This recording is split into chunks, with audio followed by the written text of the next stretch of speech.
За сайн байцгаана уу та бүхэнд өдрийн мэнд хүргэе. За намайг Баян Үлзий гэдэг. За Монголоос одоо Хөх хотод бол ажиллаж ирээд байна.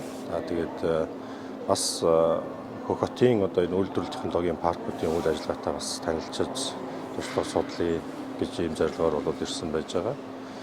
Тэгээд энэ үйлдвэртэй танилцаад бол одоо сэтгэл бол бас өндөр байна.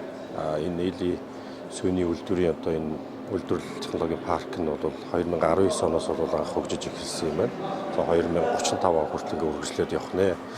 Тэгэхээр энэ бүтээн байгуулалтууд бол одоо маш сайхан бүтээн байгуулалтууд хийсэн байна. Энэ сүүний одоо үйлдвэрлэлийг бол олон төрлөөр төрөлжүүлээд айгүй сайхан юм үйлдвэр хийж гүйцэтгсэн байна. За бүтээгдэхүүн эдийн одоо чанар хяналт, за мөн бүтээгдэхүүний хяналтыг бол бас гүйцэтгэдэг олон улсад бол түгээдэг ийм одоо лист гарсан ийм паблик компани байна. Тэгэхээр энэ үйлдвэр бол үнэхээр сайхан байна. Бас танилцсандаа сэтгэл өндөр байна.